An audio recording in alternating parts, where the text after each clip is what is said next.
please rise for the posting of the colors and remain standing for the national anthem. Please place your right hand over your heart. If you're in uniform, remain at the position of attention.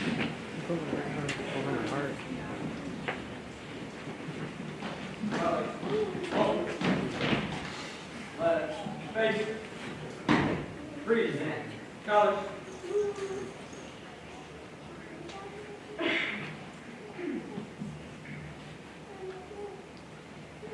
Oh, say, can you see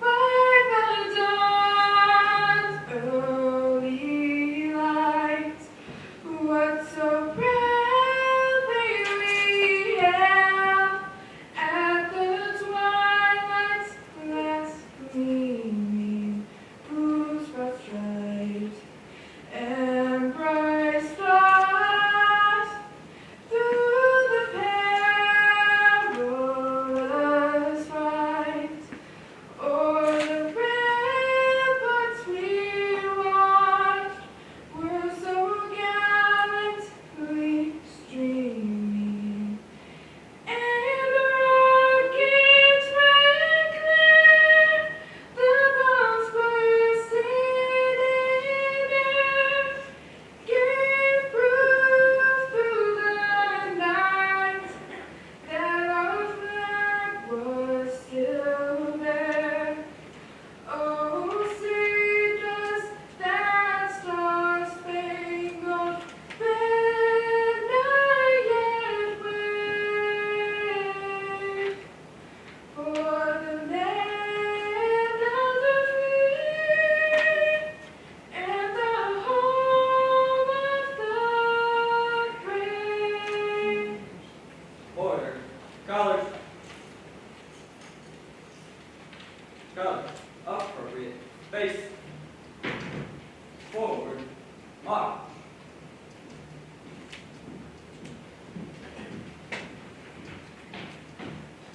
Colors. Hold. Appropriate. Face. Pose. Colors. Present. Colors. Order. Colors. Colors. Appropriate. Face. Forward. Watch.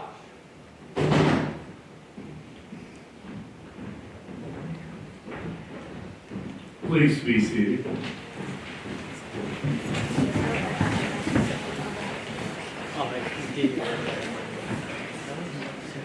I would like to thank all our special guests and attendants from the school district here in St. Joe, high school administration and teachers, the city government, Legion, League, recruiters, veterans organizations, and all those who support JROTC here in St. Joseph. We have many partners and stakeholders, so thank you for being here tonight.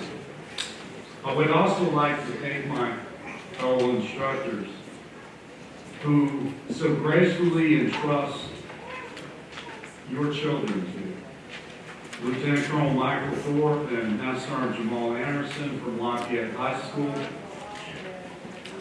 Lieutenant Colonel Jason Code from Benton High School, and myself from Central High School. I would like to recognize one amazing person who's been dedicated to this program for more than 30 years, and we couldn't function without her. Miss Kathy Hogan. Thank you, Kathy.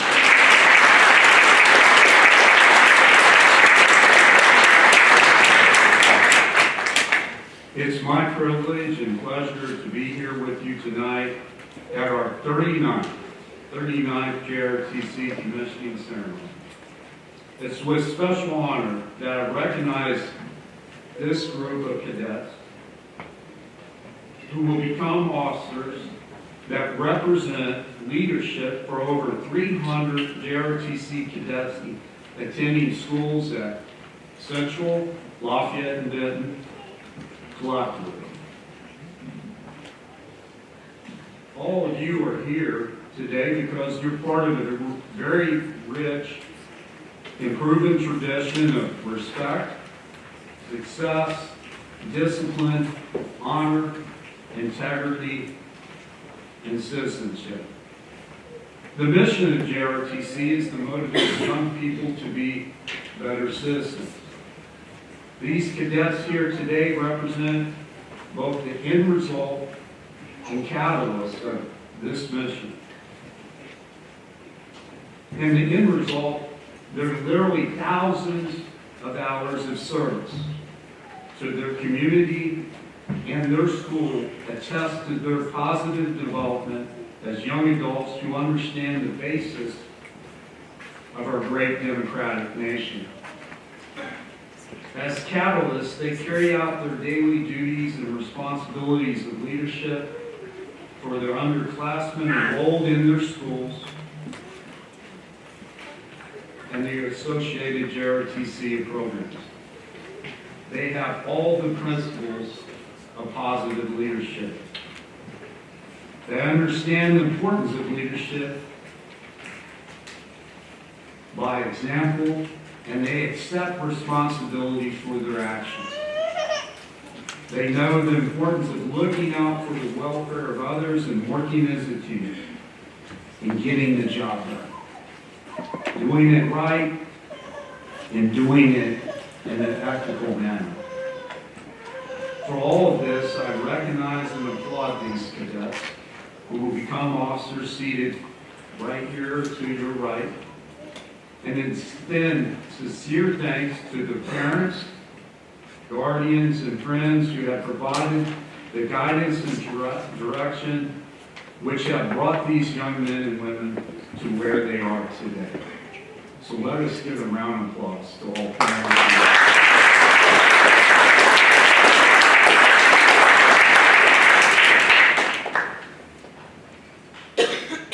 And now, if you will give me the grace, I'm going to switch hats for a moment.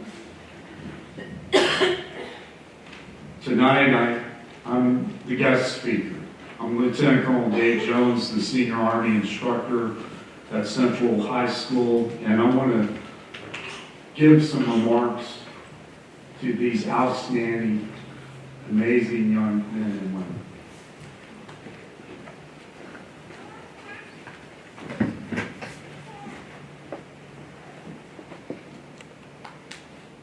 Take a lot of pride, guys, for what you're about ready to do.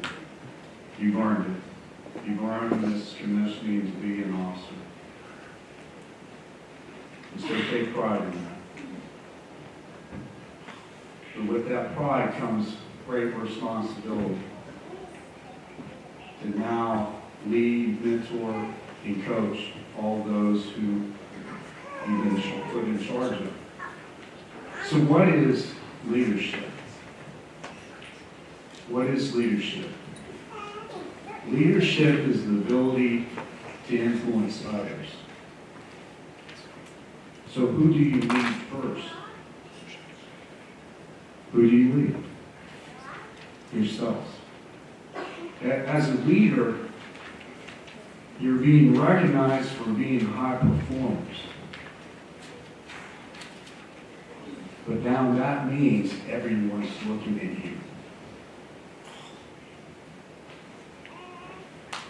And what I encourage you to think about tonight, this week, and over the coming month as you grow into this rank that you have earned and show the capability and potential of doing, do some self-reflection.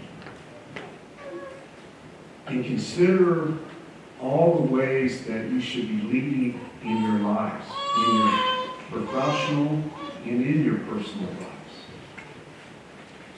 So what do I mean by that? Many of you are seniors. launch into your adult life.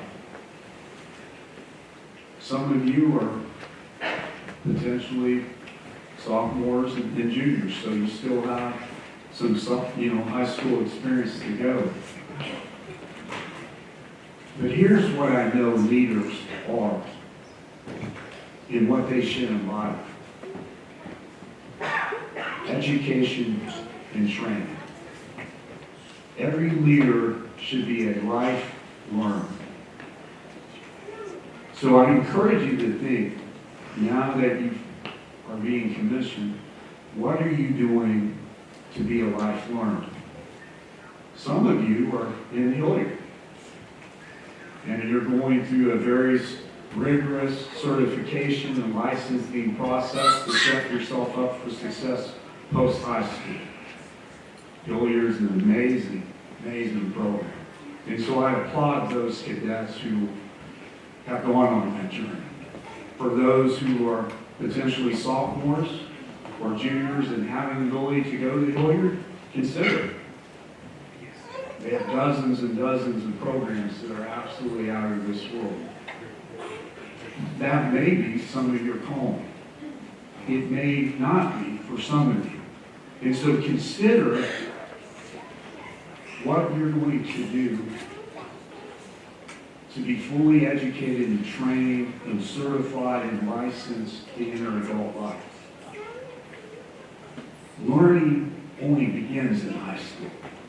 But in reality, irregardless if you're going to college or going to another VOTAC school or going into the workforce, it's absolutely critical that you become a master of your trade. Whatever that is. For one of our students, it's to be a future educator. For others, it could be auto mechanics or any number of the different trades, professional electronics, all the different programs at Hilliard. But consider how you're going to become a master of whatever career field you're going to go in.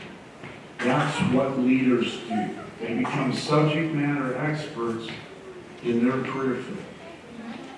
So during this time in high school, you need to think really hard about what it is that you're going to do post-high school. And you need to lead, and that leading begins now.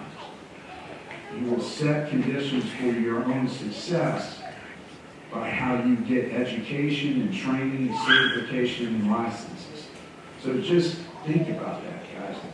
It's more than just getting a high school diploma. What are you doing to set conditions for your own success?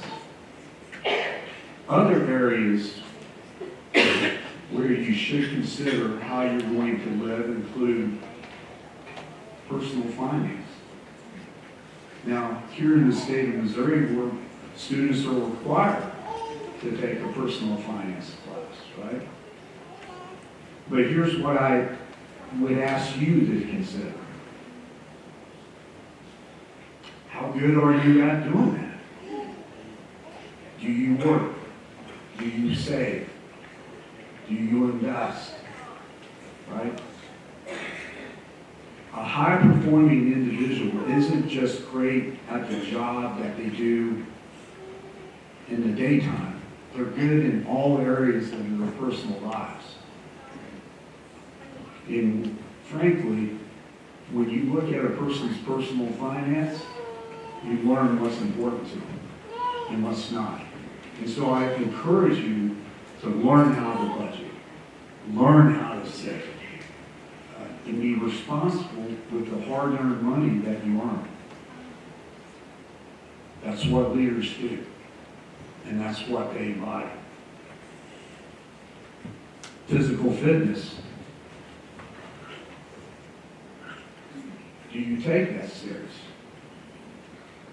And God knows my central students know this because we've been talking about it for the last month. Do you have a regular exercise regimen? Do you watch what you eat and drink? Do you do the things to live a healthy lifestyle? A high-performing individual is very deliberate with how they choose to exercise and how they choose to look. And so consider that. And if you need to work on it, none of us are perfect. Lord have mercy, I know I'm not perfect. But work on it. If there are things that you need to work on to lead, work on it, right? Other examples could be, and this is a hard one, guys, relationships. Are you doing the right thing in your relationships? Leaders are not just leaders at work, they're leaders at home. They treat their loved ones or their partners with respect. They honor and cherish them. One of the best pieces of advice that I got when Dave Jones was literally pending on my second lieutenant rank, actually from the senior instructor in the senior program, he said, Dave, he said, I've known a lot of officers in my career that did everything to be the best Army officer, but they destroyed their families in the process. And they got divorced. And then their military careers ended, and they had nobody. And so as a leader, guys, leadership begins at home. It begins in the relationships that you make, in the relationships that you sustain. Relationships, and if you're called to marriage, is hard work. So consider that. Another dimension of leadership in your personal lives is the spiritual and religious realm. Some of you are active in that realm, others are maybe still trying to figure out what it is that you believe, and that's okay. But I would encourage you to explore your faith tradition of your family. And wherever the Spirit leads you, go. Leadership is not just in your professional careers, it's in your spiritual life. And so if you're a person of faith and you're called to faith, let that faith out. It will matter. It will matter with how you treat people, and how you live in relationship with others. It will matter how you conduct yourself in the workplace or in the community. So I encourage you to be active in your faith community if you have one. Now I want to switch to, I guess, a topic that you're more intimately familiar with, being cadet leaders. And so I want to give you a couple gems to consider, okay, besides just being a leader in your personal lives. Now let's switch the gears to being leaders in your local, battalions. You be it Central, Lafayette, or Corvette. A leader, guys, sacrifices.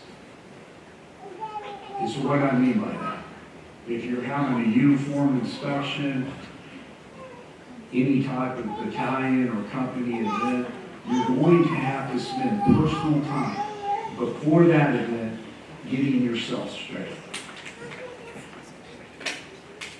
That might be outside of classroom time. That might be early in the morning before school begins. That might be in the evening after school, 7th hour bell has rung. That might be at home. But if you're a cadet leader, you've got to take the personal time to get yourself straight before you can lead, mentor, and coach those who you've been put in charge of. If you're taking class time to do your own personal business, you're wrong. So if there's a uniform inspection or anything, make sure you're straight so you can dedicate 100% of your time mentoring, coaching, and teaching those who are under you. Does that make sense, guys? That's what leaders do. They sacrifice and they do what they have to do in their personal time. That's the way of leadership.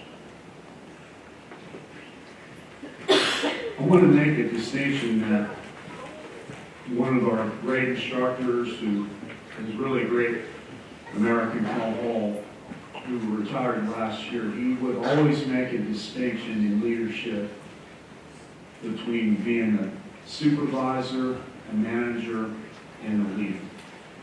And I want to make this distinction and make it real to you guys tonight.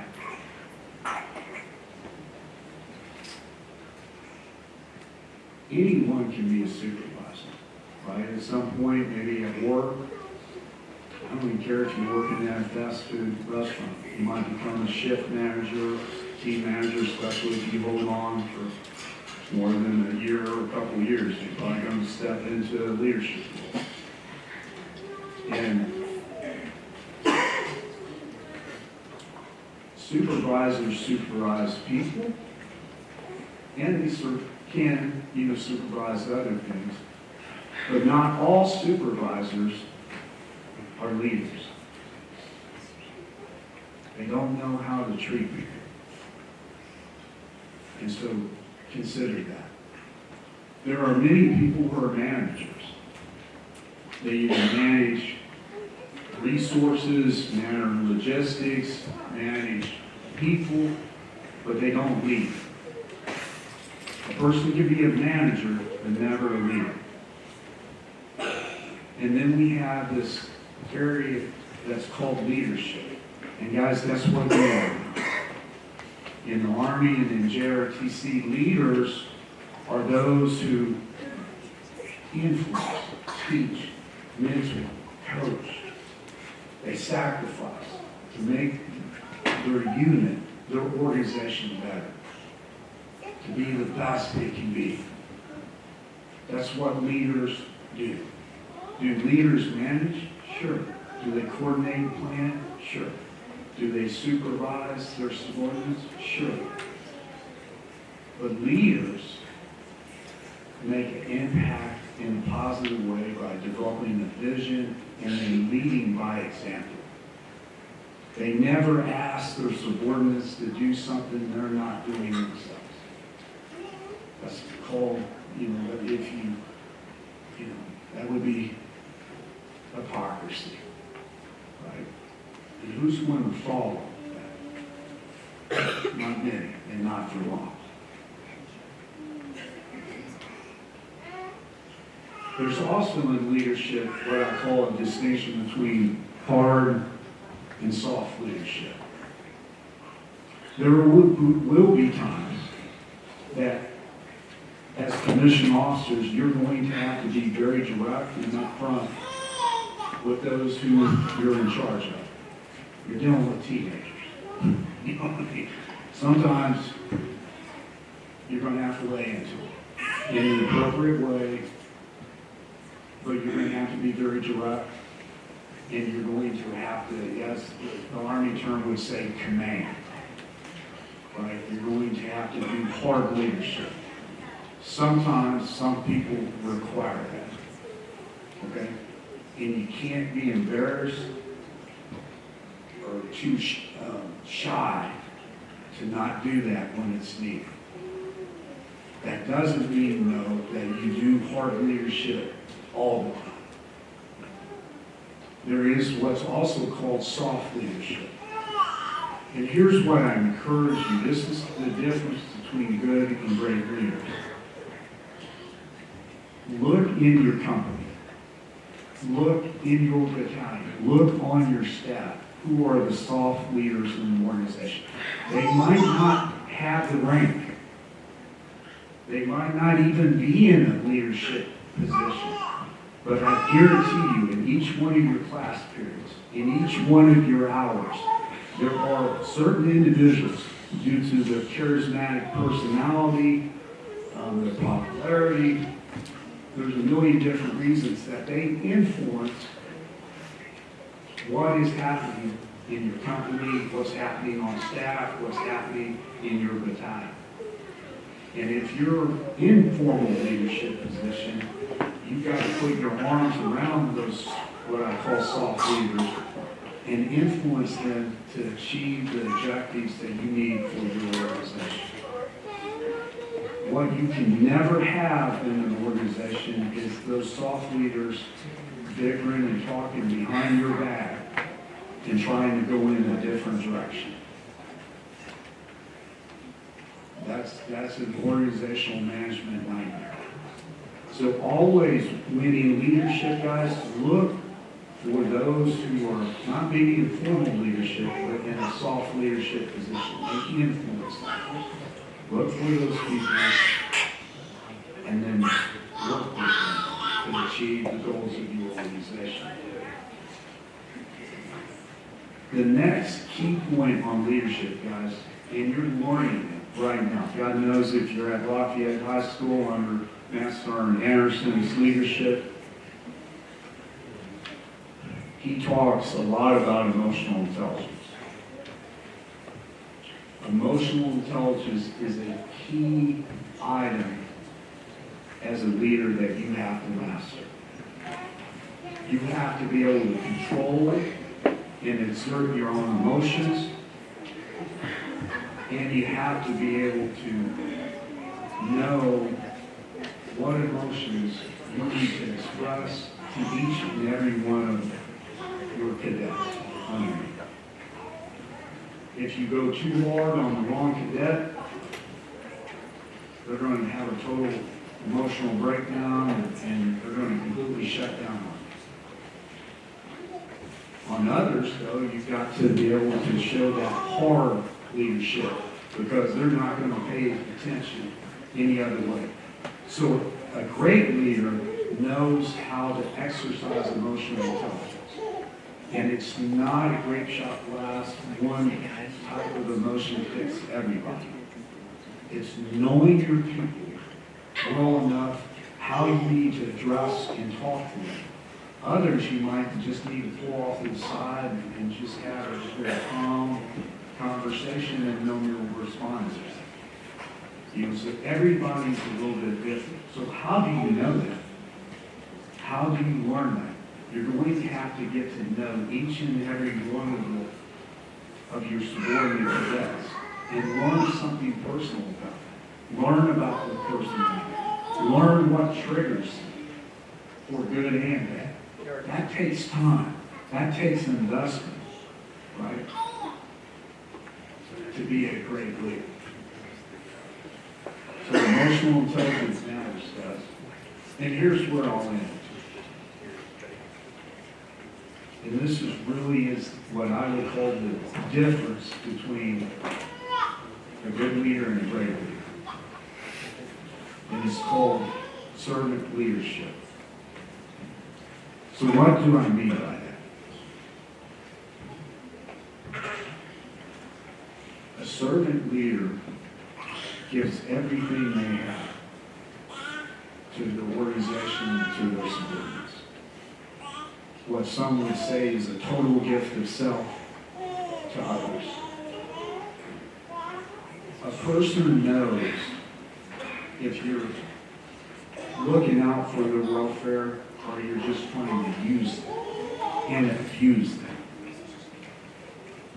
for your own personal gain, for your own personal glory. God knows in the Army, I know Colonel Code and Master Anderson and Colonel Thorpe, we've had leaders that we've worked for that it was all about them. It was about how well we could, totally trample and have a toxic workplace and, kill your staff and kill your people so that guy or gal could look like a hero. That's not a leader, guys. That's not leadership. A great leader is what General Colin Powell called is when people will follow this person around the dark corner at night because they've influenced their people to trust them enough to go around that dark corner to whatever they're about ready to confront. And that's that's servant leadership. Spending the time developing, mentoring, coaching, lifting up, promoting, putting people in positions that they maybe never even saw in themselves. You now, each and every one of you guys now are responsible for doing that. Working with your cat and saying, hey, I see something in one of these cadets. Maybe we want to bring them on the team. Maybe we want to bring them up on staff. Maybe we just want to put them in company leadership. And maybe it begins at being a squad leader, being a company first sergeant. But you see things that even the cadre won't see and know. And you know who's dedicated to the program and wants to do more. And so you need to invest in those cadets. And so that means coming in early in the morning and working with them. It could be on drill, it could be showing them how to do their various staff positions, it could be showing them how to do color guards, it could be helping them do a community service or a service learning project, but it's equipping and lifting up those cadets, guys. A great leader sacrifices everything so his people can thrive and grow and be promoted. That's what a great leader does. He sets conditions in his or her organization so when they leave, that organization has the right people in place, they bring in building coach, and they know what right looks like. It's not just about you looking good. It's rewarding and awarding those who are really working hard below you. So don't worry about the fame and glory and all the things you can get on your uniform. A great leader helps others earn items for their uniform. And being there to guide and mentor them through that process, lifting them up when they fall down, praising them, awarding them when they do great, helping to get them ranked, right? Recognizing their leadership potential. And it's a beautiful thing when you can become part of that process. When you see, and guys, here's what I would also consider, and this is servant leadership. In each one of your companies, in each of your battalions, not everyone has the same capabilities. In JROTC, we have folks all across the spectrum. And one of the coolest things that you have seen and will see in these leadership positions and be able to lift up some of the cadets who are on the struggle bus. But if you can coach, mentor, lift them up, those cadets will appreciate and be grateful for that in ways that you can't even begin to fathom right now, guys. Because maybe no one's ever showed them respect and lifted them up before and given them an opportunity to do something. And so remember that, guys. Great leaders are servant leaders. They give everything for those whom they serve. That's the difference between a good leader and a great leader. Thank you, guys.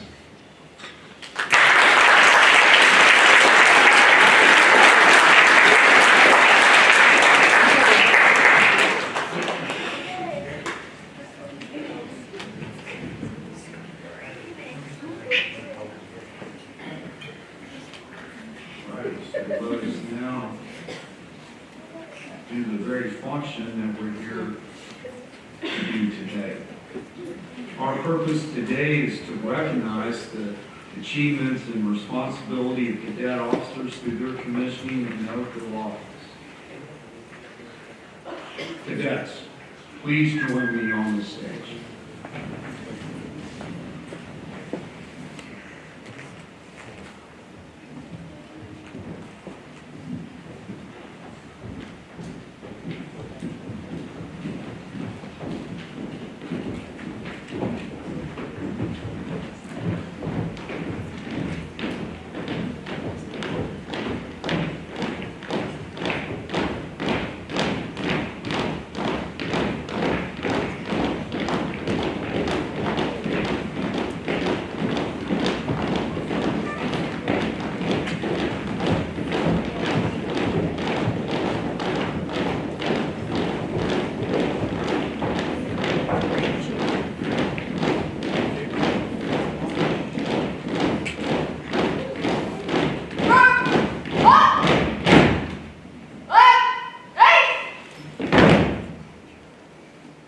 The oath that you're about to take is remarkably similar to the one George Washington took.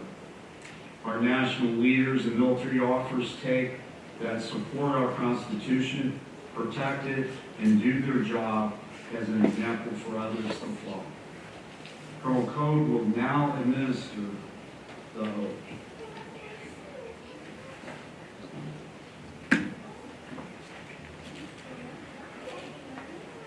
Cadets, raise your right hand. Say each phrase after me. I solemnly swear. I solemnly swear That I will support the Constitution. that I will support the Constitution, That I volunteer. that I volunteer To set the example. to set the example Of caring leadership. of caring leadership, Service above self. service above self, And high standards. and high standards Of appearance and conduct. of appearance and conduct. So help me God. So help me God. You may lower your hand.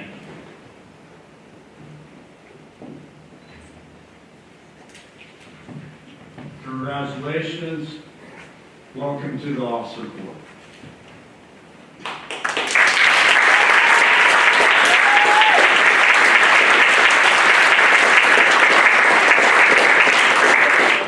Ladies and gentlemen, let me present to you the cadet officers of 2023.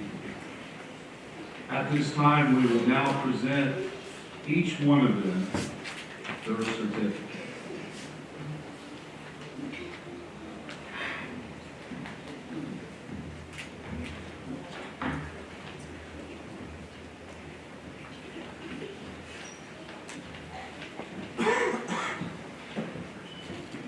Morgan write-ins.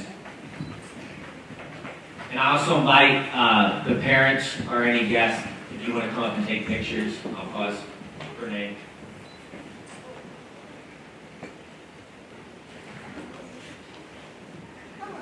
Baylor Abram.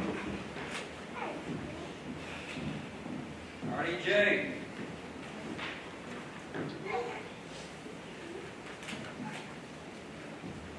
Stephen Adamson II.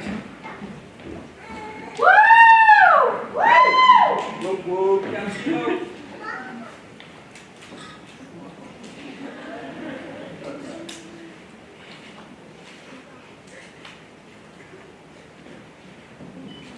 Jasha Allen.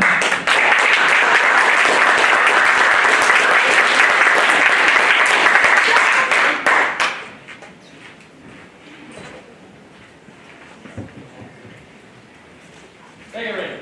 At ease. Turn right. At ease. Landon Allen.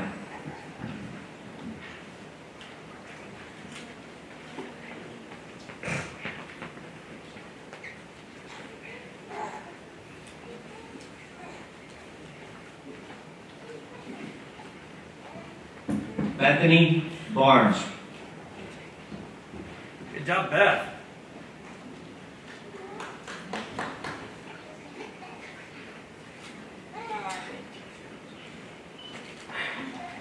Connor Barnett.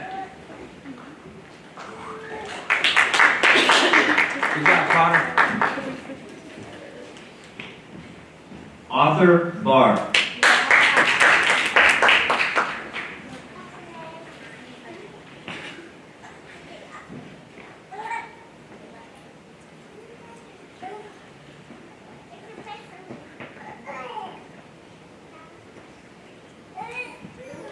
Justin Blue.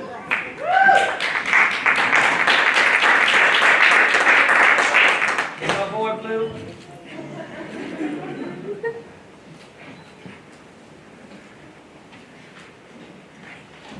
Caleb Bay.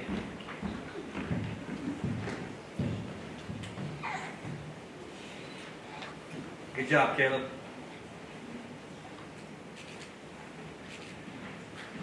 Anthony Bradford.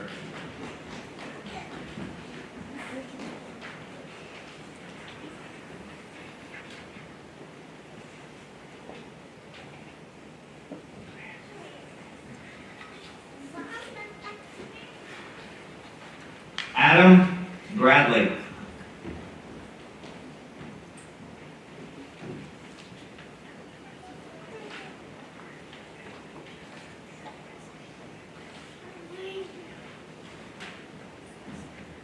Emma Cameron. Emma.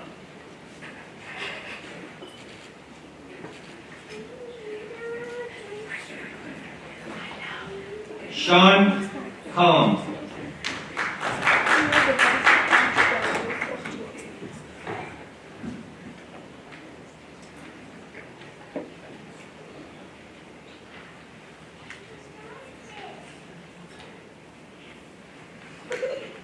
Joseph Downing.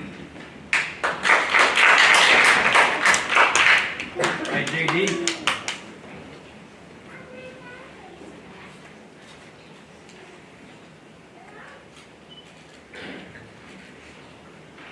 Tradessa Frazier.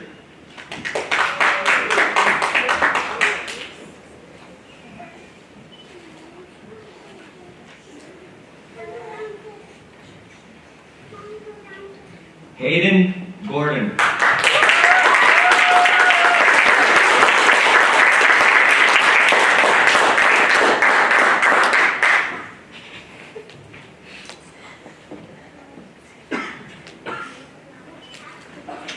Gracelyn Hearn.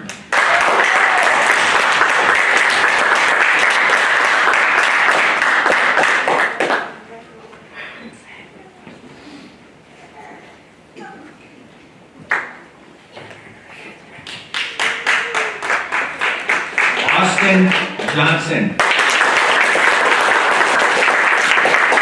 Go Johnson! Hey, go Austin!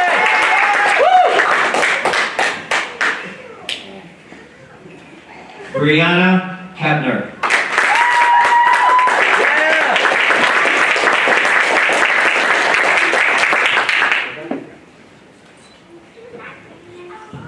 Peyton King. Good job, Peyton!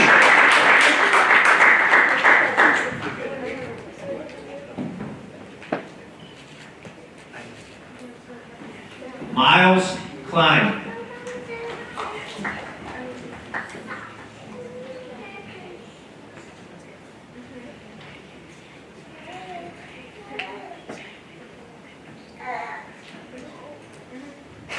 Drayton Kroll.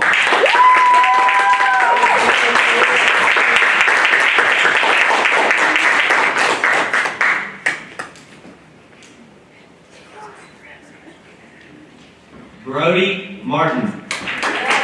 Good job, Brody!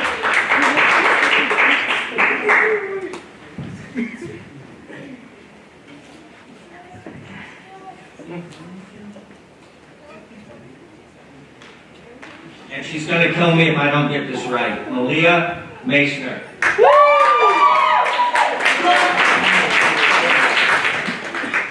Is that a bit XO?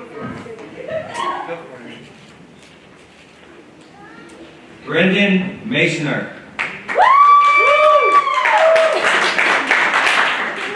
Good job, Brendan.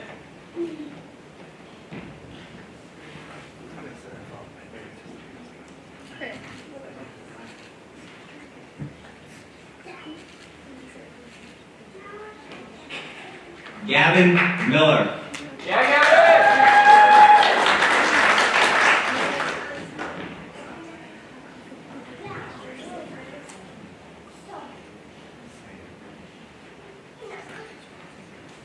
Gracia Navarro. Go, Gracie!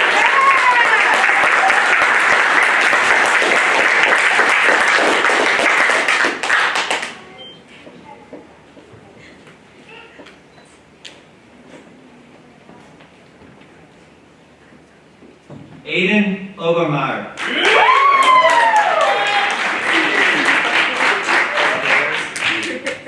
Good job, Omar.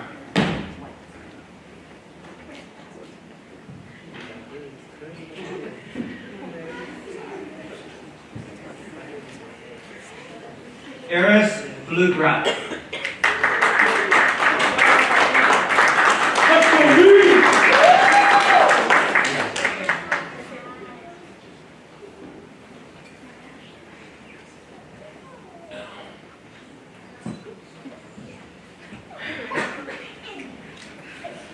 Ashley Slade.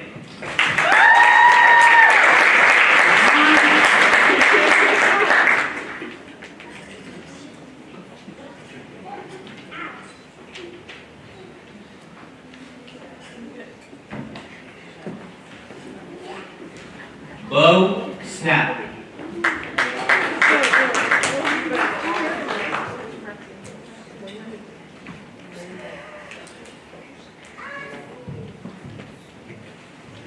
Jaden Swoop.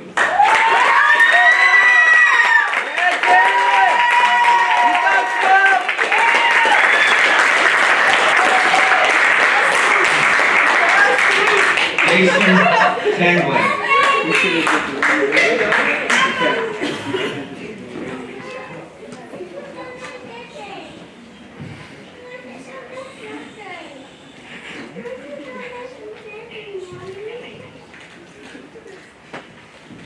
Briar Van Belkom.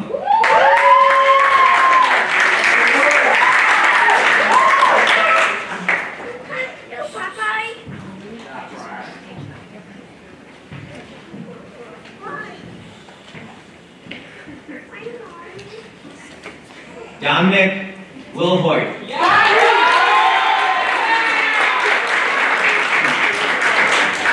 Good job, Dominic. Ozone.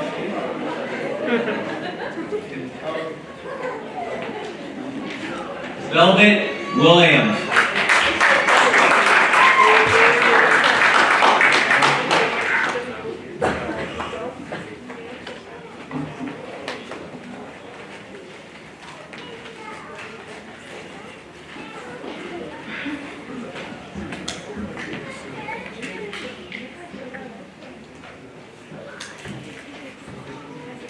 Ladies and gentlemen, this completes our commissioning ceremony.